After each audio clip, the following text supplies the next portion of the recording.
Guys, মামি আর বুনু এখন ঘুমাচ্ছে। দেখো এরকম করে ঘুমাচ্ছে। মনে হয় 1000 জন্মেও উঠবে না।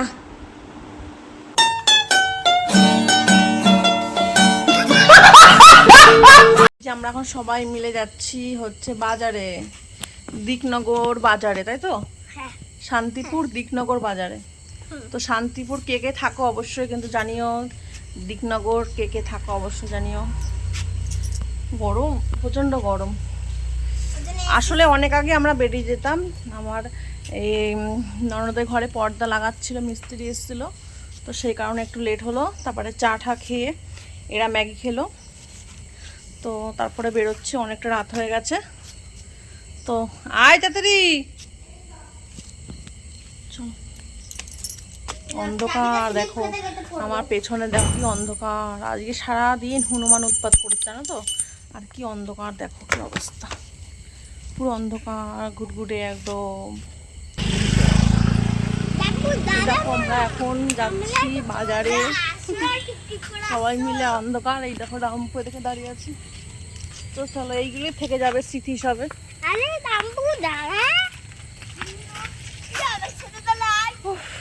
দেখা যাচ্ছে না এখানে, এত অন্ধকার। না না না, সাইকেল আছে। এ দেখো কি শেয়ার করবো, এত গাড়ি থেকে যাচ্ছে। এ দেখো দিকনগর স্টেশন, ওই দূরে। এটা হচ্ছে রেল লাইন।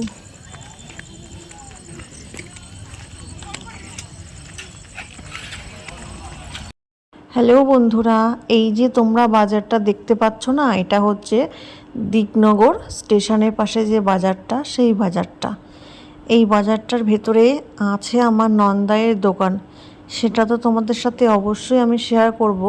আর এখন আমরা যাচ্ছি বলো তো কোথায়? সেটা হচ্ছে কালকে যেহেতু সোমবার, সেই সোমবারে পুজো আছে কালকে, এর জন্য ফল নিতে যাচ্ছি, ফল সন্দেশ নিতে যাচ্ছিলাম। আর এই যে এটা আমার নন্দায়ের দোকান, দেখতেই পাচ্ছ দিকনগর স্টেশনের পাশে। অনেকে হয়তো চিনবে তোমরা যারা ওখানে থাকো। সব রকম ধরনের জিনিস কিন্তু এখানে পাওয়া যায়, কসমেটিক, নেল পলিশ, গাড়ি, খেলনা, ব্যাগ, তারপর নানান ধরনের প্রোডাক্টস, জুয়েলারি, সব রকম জিনিসই পাওয়া যায়। আর তারপরে দুজন ভাই বোন মিলে একটু আইসক্রিম খাচ্ছিল ওরা, আর আমরা দাঁড়িয়েছিলাম পাশে।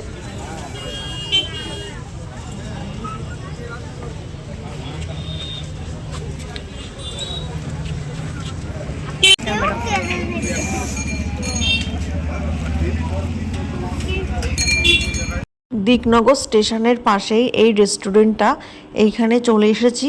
এইবার নিয়ে নেবো এখান থেকে 2টো এগ রোল, কারণ ডাম্পু আর আমার মেয়ে বলছিল ওরা পোলাও আলুর দম খাবে না, তাই ওদের জন্য এখানে এগ রোল নিয়ে নিচ্ছি আমরা। তারপরে বাড়ি গিয়ে আমি রান্নাবান্না শুরু করব।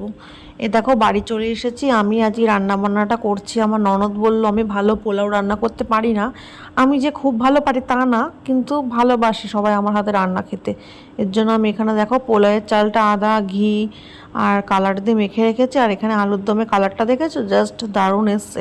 আর খেতেও কিন্তু খুব সুন্দর হয়েছে। আমার ননদ আর ননদের বর আমার রান্না খেতে কিন্তু ওদের দুজনারই খুব ভালো লাগে, আর আমার রান্না করতেও তো বরাবরই ভালো লাগে। এখানে দেখো আলুর দমের জন্য ভালো করে এখানে মশলাটা কষিয়ে নিচ্ছি। ভালো মতন মশলা না কষা হলে কাঁচা একটা স্মেল বেরোবে, এর জন্য ভালো করে একদম মশলা তেল ছেড়ে দিয়েছে, দেখতেই পাচ্ছ। এবার এর মধ্যে আমি আলু দিয়ে আবার বেশ খানিকক্ষণ কষিয়ে দিয়ে দেবো গরম জল। তো আলুর দমটা রেডি হয়ে যাওয়ার পর এখানে আমি দেখো এখন পোলাওটা রান্না করে নেব। তো সমস্ত কিছু রান্নাবান্না কিন্তু আমি করেছিলাম।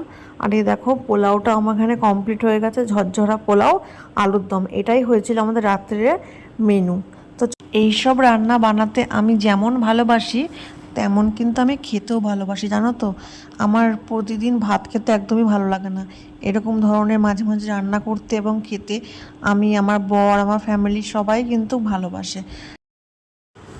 এ দেখো, এটা তো মনেই ছিল না, আমরা কিনে নিয়েছিলাম, আমরা কিন্তু ফুচকাও খেয়েছিলাম বাইরের থেকে। আর এ দেখো আমি খাচ্ছি হচ্ছে ভেজিটেবিল চপ, আর ও খাবে হচ্ছে সিঙ্গারা, ঠিক আছে? তো চলো খাওয়া দাওয়া করে নিই। আর এখন 11:15 মতন বাজে, ঠিক আছে? এখন মনে পড়লো তাই এখন খাচ্ছি।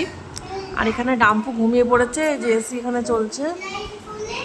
আমার মেয়ে এখনো ঘুমায়নি। ঠিক আছে, চলো খাওয়া দাওয়া করে। এটা হচ্ছে পরের দিন সকালের ভিডিও, মানে সোমবার। আমরা যাচ্ছি শিব মন্দিরে। আমার ননদের বাড়ির পাশেই খুব জাগ্রত শিব মন্দির আছে, তো সেখানে এখন দুজন মিলে আমরা পুজো দিতে যাব। আর আমার মেয়েকেও এখানে নিয়ে নিয়েছি, কারণ মেয়ে কোথায় থাকবে বলো।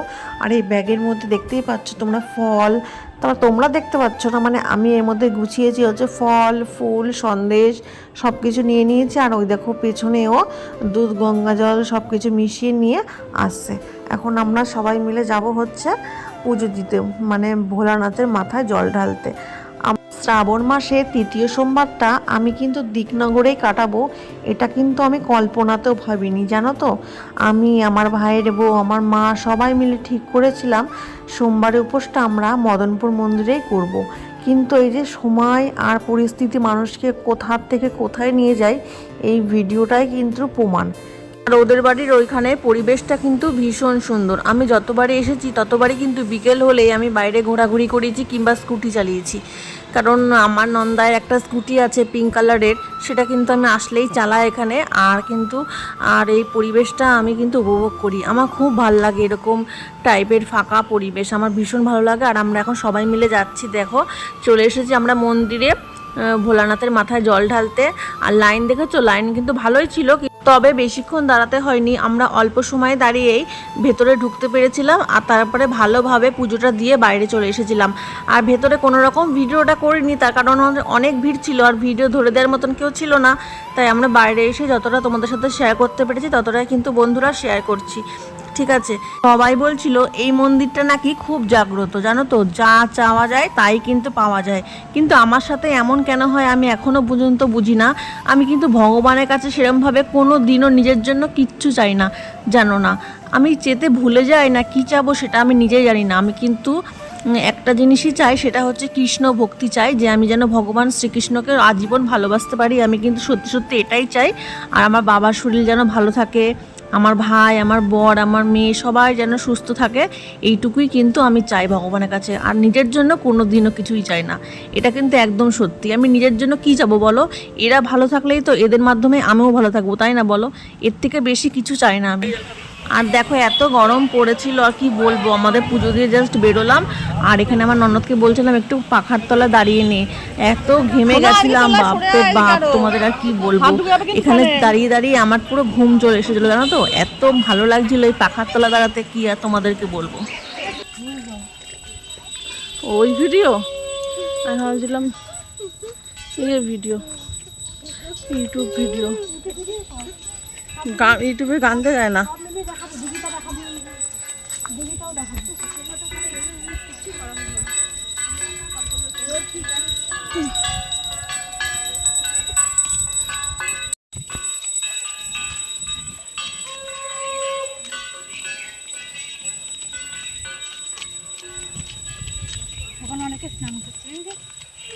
ঢাক মারি জলটা পেয়েছে,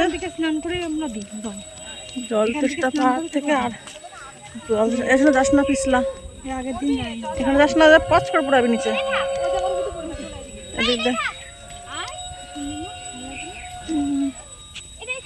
অনেক ফাঁকা হয়ে গেছে, তখন এসেছিলাম, আমাকে দুটো ছবি তখন। তারপর রাস্তা থেকে আমরা আইসক্রিম কিনে নিয়েছিলাম। আমার মেয়ে তো আইসক্রিম খেতে খুব ভালোবাসে, আর আমার ননদ বললো তুইও একটা খা, আমিও একটা খাই, কারণ আইসক্রিম তো নিরামিষ, এটা খেলে কিছু হবে না। আর আমাদের এত জল তেষ্টা পেয়েছিল, তো আইসক্রিম খেয়ে কিন্তু আমরা তৃষ্ণাটা মেটালাম। আর আইসক্রিমটা খেতে কিন্তু খুব ভালো ছিল, জানো তো, খুব টেস্টি ছিল। তারপর মেয়ের জন্য নিয়ে এসেছিলাম এখানে কচুরি আর আলুর তরকারি। আমার মেয়ে সেটা দিয়ে সকালে টিফিনটা সেরে নিয়েছে। আর এই যে এখন আমার ননদ মাখতে বসেছে সাবু মাখা। এখন বাজে 1:30টার সময় আমি কিন্তু সাবু মাখাটা খাচ্ছি। আর আমি পুজো দিয়ে এসে একটু ঘুমিয়ে পড়েছিলাম, খুব মাথা যন্ত্রণা করছিল তাই। এ দেখো আমি এখন ডাম্পুকে এখানে পড়াচ্ছি, এই হোমওয়ার্কগুলো করিয়ে দিয়েছি, বাক্য রচনা দিয়েছিল, আর এখনও অন্য একা করছে, লিখছে। ঠিক আছে, হ্যাঁ 8-এরটা লিখছে। বলো আমার কাছে পড়ে তোমার কেমন লাগছে? দেখো ভালো লাগছে বলছে। ঠিক আছে চলো ও তাহলে হোমওয়ার্কটা করুক, ঠিক আছে, তাহলে পরে আবার দেখা হচ্ছে। তুমি সব থেকে বেস্ট মামি তোর কে? তুমি সত্যি? জোরে বল। তুমি একদম সত্যি তো? একদম। আর এখন রাত্রে খাবার দাবার এখানে তৈরি করছি। এটা হচ্ছে আলুর তরকারি। আমার ননদ বলল ঝাল ঝাল আলুর তরকারি খেতে খুব ইচ্ছা করছে, আর লুচি হবে, আর করেছি হচ্ছে সিমই। তো এখানে আমি রাত্রে রান্নাটা এখানে শুরু করে দিয়েছি, আর লুচিটা ওই ভেজেছিল, আর আমি আলুর তরকারি আর সিমইটা এখানে করে ফেলেছি বন্ধুরা। তো তোমাদের ভিডিওটা কেমন লাগলো অবশ্যই কিন্তু জানিও। বাই বন্ধুরা, সবাই ভালো থেকো।